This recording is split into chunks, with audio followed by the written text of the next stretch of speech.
नमस्कार। इस समय मैं उत्तराखंड के कुमाऊं क्षेत्र में घूम रहा हूं। मैंने अपनी ये जर्नी दिल्ली से स्टार्ट की थी, जिसमें मैं काठ गोदाम से होते हुए कैंची धाम, कसार देवी, गोलू देवता मंदिर, दंडेश्वर महादेव होते हुए जागेश्वर महादेव के दर्शन किए। आज हम जागेश्वर महादेव से मुक्तेश्वर जा रहे हैं।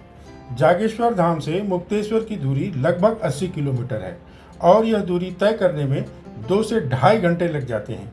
रास्ते अच्छे बने हैं।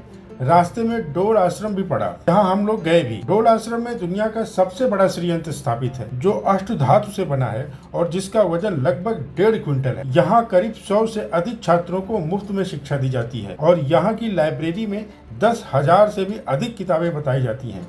यहाँ पर रुकने की भी व्यवस्था है, पर उसके लिए आपको इन्हें पहले सूचित करना पड़ता है इनकी वेबसाइट के जरिए। यहाँ से मुक्तेश्वर का रास्ता बहुत ही सुंदर है। कई जगह रुकते हुए मुक्तेश्वर पहुँचे और रास्तों को एंजॉय करने के चक्कर में वीडियो भी नहीं बनाई और मुक्तेश्वर पहुँचते पहुँचते रात हो गई। हमने वहाँ पर एक कमरा लिया, आप देख सकते हैं। ये पूरा कमरा जिस तरह आप देख रहे हैं, यह हमको 1100 रुपए में पड़ा और यहीं पर हमने खाना भी मंगवाया, पर खाना बहुत ही बेकार था। खैर, थके होने के कारण जल्दी ही नींद आ गई और जब सुबह उठे तो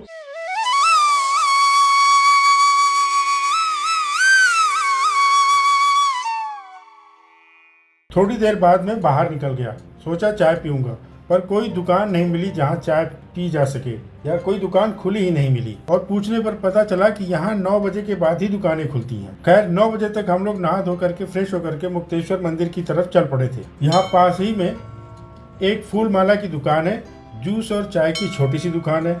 यहाँ पर आपको कुछ सीढ़ियाँ चढ़ करके ऊपर जाना पड़ता है, तब जाके आपको बाबा के दर्शन होते हैं।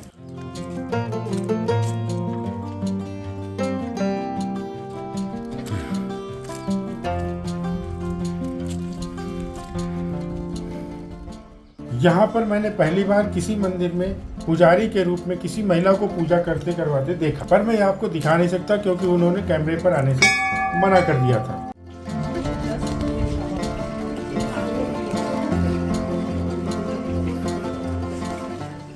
मंदिर में दर्शन करने के बाद यहाँ से मुक्तेश्वर अगर आप देखेंगे तो आपको एक अलग तरह से दिखेगा। नज़ारा काफ़ी शानदार दिखता है। इसके बाद किसी ने हमें बताया कि पास ही में एक जगह है जिसे चौली की जाली कहते हैं, तो हम लोग उस तरफ चले गए। वहाँ पर रास्ते में हमें एक छोटा सा घर दिखा और पता चला कि ये घर पहले अंग्रेजों का था। घर नहीं, बल्कि ये कह सकते हैं कि वो लैब थी अंग्रेजों की, जो बाद में भी पास ही में शिफ्ट हो गई है। चौली की जाली मुक्तेश्वर मंदिर से लगभग 200 से 250 मीटर की दूरी पर पड़ता है। यहाँ चट्टानों का समूह है, जिसमें एक चट्टान में छेद है। स्थानीय लोगों की माने तो जिस महिला को संतान नहीं होती है, वो अगर इस छेद में से आर पार निकल जाए तो उसे संतान की प्राप्ति होती है। ऐसी यहाँ के लोकल लोगों की मान्यता है। यहाँ पर जिप लाइन जैसी और भी कई एक्टिविटीज़ होती हैं, पर इतनी सुबह वहाँ कोई था ही नहीं।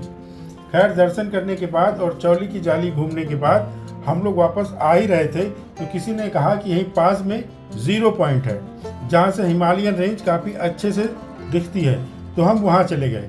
वहाँ जाने पर पता चला कि वहाँ उस पॉइंट तक जाने के लिए 60 रुपए का चार्ज देना पड़ेगा। जब हम लोगों ने पैसे पे करके उस पॉइंट तक गए तो हमें पता चला कि ये तो KMVN डे रिजॉर्ट का ही प्रीमाइसेस है। पर सही बताऊं तो मुझे यहाँ से कुछ नहीं दिखा। शायद मौसम और साफ होता तो दिखता। यहाँ पर इन्होंने एक बोर्ड लगा रखा है और उस पर एरो बना रखा है कि इस तरफ आपको ये हिमालयन रेंज दिखेगी, इस तरफ ये हिमालयन रेंज दिखेगी, पर मुझे वहाँ से कुछ नहीं दिखा। मुझे इससे ज़्यादा अच्छा और शानदार नज़ारा तो चौली की जाली और मुक्तेश्वर धाम मंदिर से दिखा।